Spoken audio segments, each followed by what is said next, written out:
I'm really pessimistic. I don't think there is a good outcome in 2016. Hi, I'm Nick Gillespie with Reason TV, and today we're talking with Congressman Thomas Massie, a Republican from Kentucky.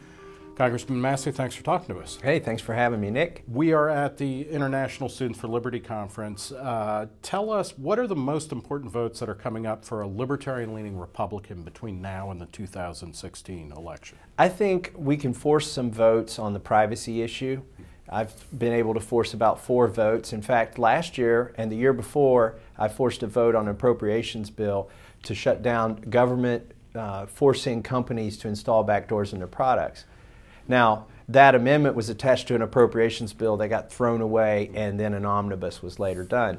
But it's important to get the votes, because then you can see where the congressmen stand. What did you think about in a recent Republican candidates debate? All of the existing candidates were like, Apple should unlock that phone and just be done with it. How do you feel about that? Well, I'm sad. I mean, now that Rand's out of the race, the libertarian voice is gone.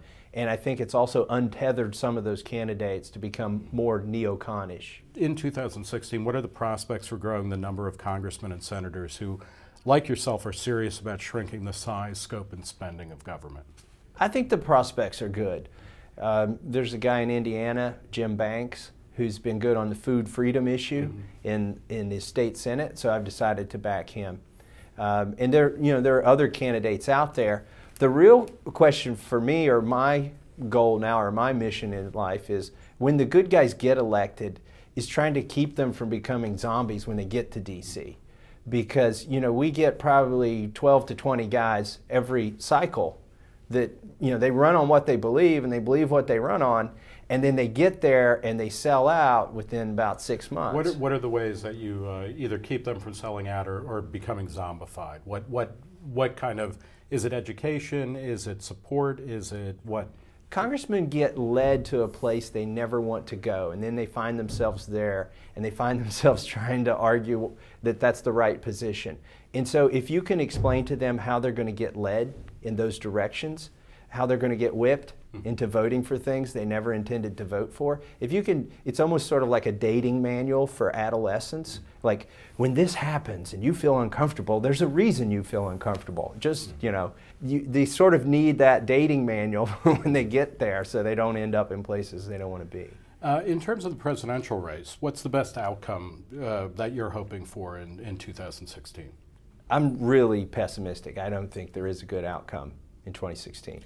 So, I would say the one argument for libertarians to vote Republican that still remains is the Supreme Court nominees. Other than that, I really can't see very much endearing for a libertarian in these Republican candidates. So, yeah, I mean, you're not going to support or you're not going to endorse anybody before the election, or will you vote for the eventual Republican nominee? I'm not going to endorse any of the remaining candidates, and in Kentucky I'm going to vote for Rand because he's still on the ballot, and we'll just wait and see what happens in November. We're at the Students for Liberty Conference, what was the most important issue to you in your student days? And is it still a big deal for you? And if not, what has replaced it? My gateway issue into liberty was gun rights, because I grew up in a rural area where everybody had guns, and then I went to college and realized that people in college wanted to ban these things. I went to college in Massachusetts. And so that was sort of my gateway issue into the liberty movement. And as I thought through that, I was able to think through these other issues. And the gun issue, over the past 20, 30 years, is actually Second Amendment rights have really seen an enormous increase in their legal standing as well as their popularity in many ways, don't you think? The gun rights movement or political effort is probably something everybody should study, because they're fighting above their weight class. And when I was young, if you wanted to carry a concealed weapon, you had to be a sheriff's deputy. I mean, it was virtually unheard of to be able to do that. And now you can do that in most states with minimal hoops to jump through. In 1994, they banned so-called assault weapons, and we all thought, and high-capacity magazines, we thought we'd never see those again.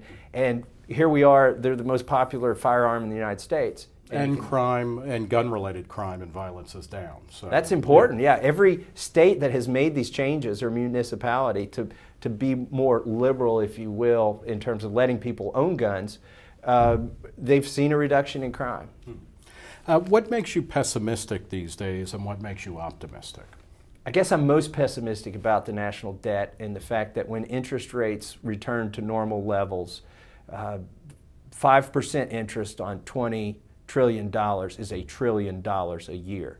That's bigger than our military budget. It's actually our entire discretionary spending combined. And that, I mean, we're spending about $4 trillion a year, so if it goes up to that, that's 25% off the top is just going to pay money we don't have. Well, of the $4 trillion, 3 of that is for entitlements. There's $1 trillion that funds the things that people think about, like roads and bridges, NASA, the military. That $1 trillion will wipe out all of the things that Congress actually votes on, because I don't see any will to change the entitlement programs right now.